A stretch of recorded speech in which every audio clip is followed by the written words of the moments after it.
How's it going, guys? It is probably my favorite time of the year. It is time to start fall seeds. So for most of you, it's time to start fall seeds. For me, I'm still going to be starting things like cucumbers, but I am going to be starting some fall crops. And I just got my seed order in. Most of you guys saw that.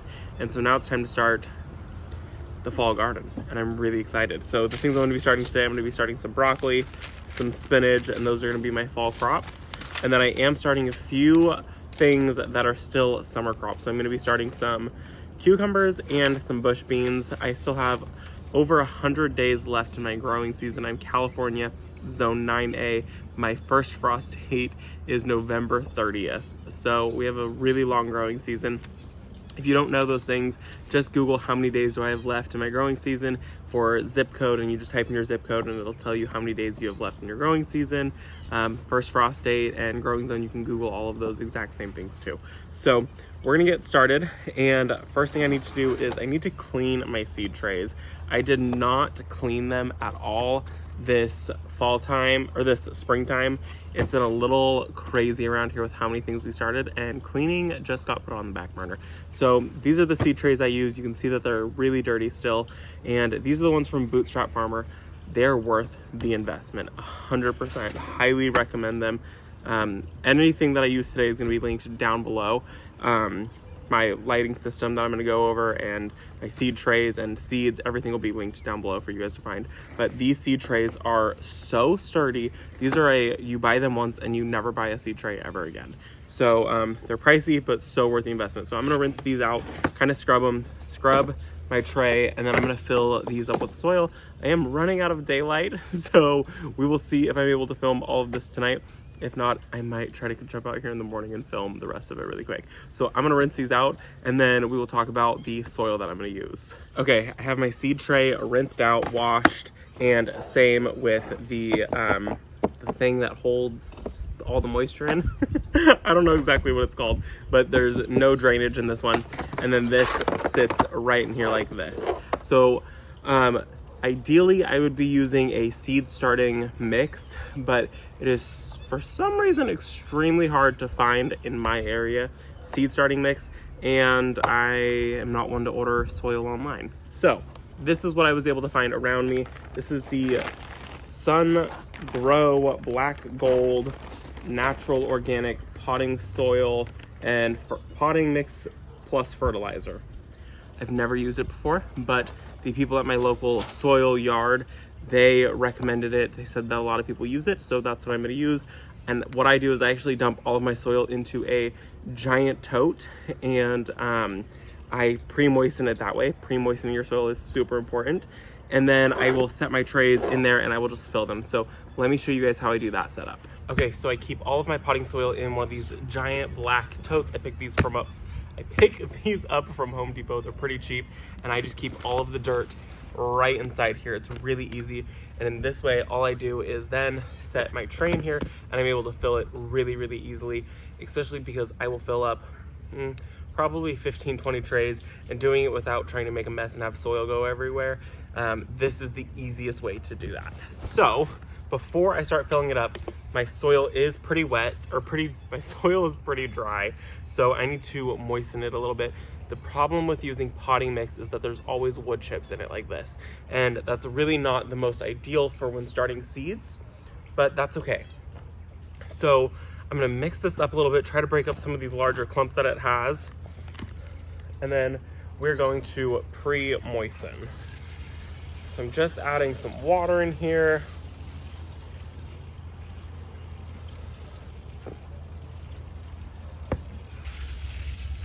So the reason that we want to pre-moisten the soil is so that way it's wet when we go to fill our seed trays. The problem with that is you can see I'm adding a ton of water to this and there's a train coming, so I'm going to try to be quick.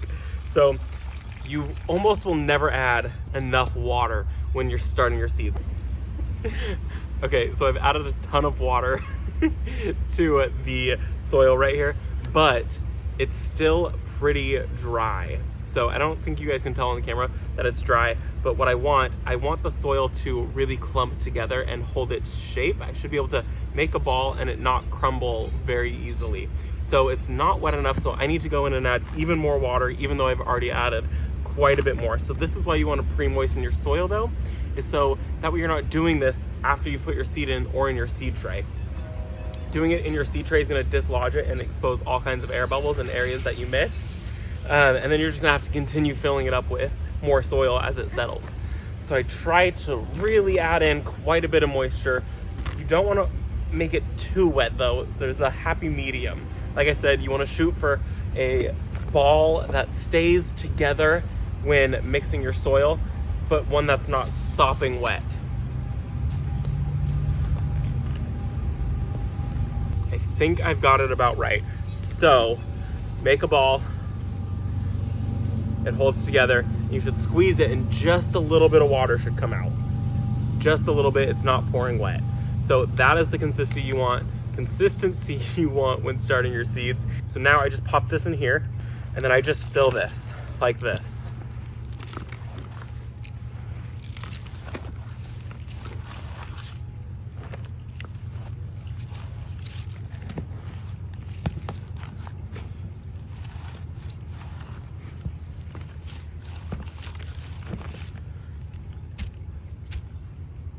Go through, I push all my soil down just a little bit to make sure I got all the air pockets out of this.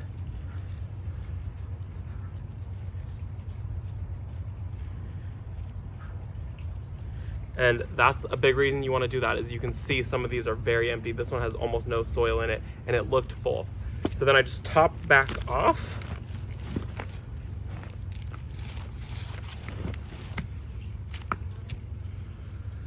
Okay, so that is all done now, and I'm sure a few of you are gonna say, okay, but what about those open centers that it has in there? Those are actually so your cells have air directly to the roots, which is a form of root pruning. So that way your cells don't just continue to spin in a circle. It really helps with root growth. I've noticed that since I switched over to these versus the 72 cell counts that are those cheap plastic ones that are solid, my seedlings do a lot better for a lot longer in this. So these are my favorite things that I've ever bought for the garden. So now that I've got these full of soil and showed you guys the setup, I'm gonna start filling these up with seeds now. Okay, so now that we have our seed tray entirely filled with soil, I went ahead and I made my plant labels for what I'm gonna do. The plan is I'm gonna split the cucumber, so I only have 5 cucumber plants, and then the rest of it is going to be Brussels sprouts. And then after that, I'm gonna do an entire row of bush beans. And then after that, I'm gonna do an entire row of broccoli because we do eat a lot of broccoli. And then I'm gonna do 2 rows of the Galilee spinach. This is a very heat tolerant spinach. So it's one of the most heat tolerant ones out there. So I use a lot of spinach and I love spinach. So I'm gonna do 2 rows of that. And then I'm gonna do 1 row of the New Zealand spinach, which reading about it, it's technically not a spinach. I'm not exactly sure what it is, but it's not hardy to cold at all. It's it takes heat very well, and it's a really big producer of the leaves. So we're gonna do 1 row of that and just try it out this year. So I have all of these done, and then all I do is I go in and I'm gonna poke my holes. The idea is you want to go about 1.5 times the depth of the seed. So for all of these, I'm gonna poke a hole. These ones are my biggest seed. These are absolutely massive. I checked these out. And so it's gonna be a pretty deep hole. Let me show you guys these in comparison to a normal spinach seed. So you can see the size difference of the not spinach and the spinach. Huge difference in seed size. So goal is 1.5 times for depth. And then we'll go ahead and cover all of these up with some more soil, and then they're gonna go under my grow light. So it's really straightforward. Let's just get into it. So I'm gonna use a Sharpie and I just poke holes into the soil.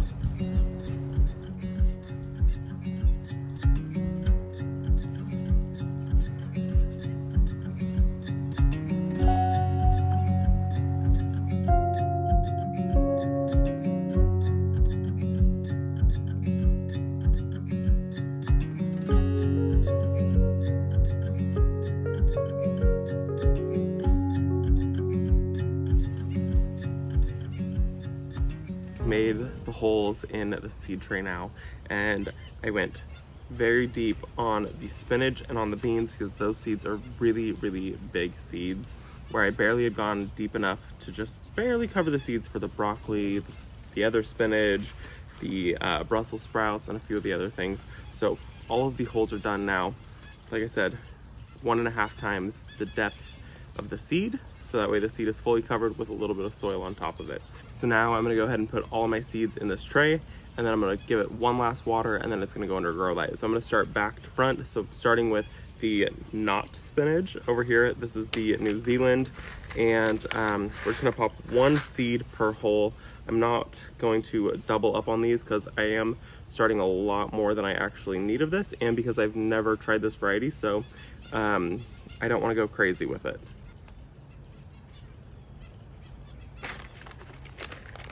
And so I don't end up getting confused, what I do is I immediately cover these all up.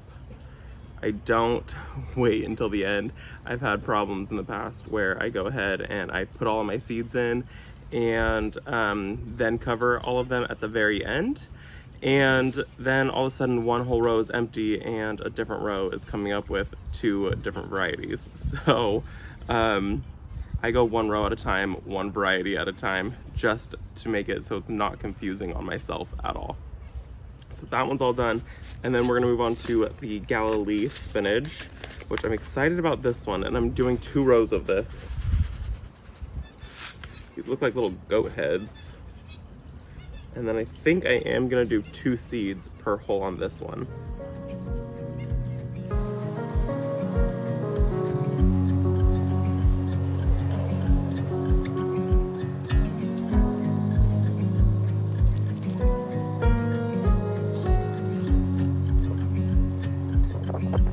And I'm basically just gonna repeat this process the rest of these rows, fill it, putting a couple seeds per cell, and then covering them up lightly with some soil.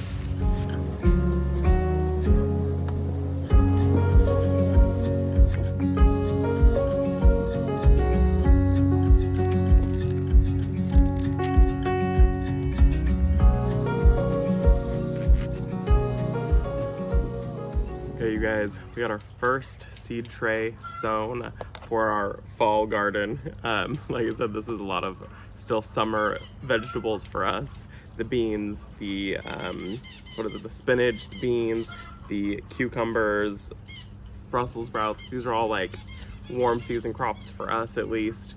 The reason that I didn't grow a lot of these this year was because I was focusing so hard on flowers. So I'm really excited to be having a whole tray of veggies starting, especially cucumbers and broccoli. I'm just really excited about this. So first tray down, I have quite a few more that I'm gonna do this year. So now that we are completely done, the plan is to go put these under the grow lights that I have in our grow room. So I have some LED lights set up. It's super simple setup. I will link everything down below for my grow light system. It's been one of the most beneficial things. I prefer to grow things under grow lights instead of direct sowing. We have such a problem with birds eating my seedlings, where this year, earlier in the year, I had actually started some zinnias and some cosmos and some sunflowers, and they had all been eaten by birds. So this is how I do it. I don't direct sow, even though some of these seed packets over here said to direct sow them. I'm gonna do them in seed trays and go throw them under the grow lights. It's a really easy setup, and because they are LED, it costs almost nothing to run the grow lights. I keep them on a 14-hour grow light cycle, so they get 14 hours of light, and then they shut off during the evening. And then I will come in and I bottom water these guys. So I usually just kind of pop this tray up a little bit and I fill the bottom of the tray up with water, and I do that about twice a week. So make sure you look into how many days you have left in your growing zone. Things like the broccoli right here, this is a 55 days to maturity, and that's 55 days after it has sprouted and you've had it for about a week or 2. So as long as you have 65 days left in your growing season, which these are also cold hardy, so you can grow them into the beginning of your winter. But as long as you have 55 days, you want to start looking at starting some of your fall crops and your winter crops. So that is going to be it for this video. I hope it was helpful to some of you guys, and I will see you all in the next one. Bye guys.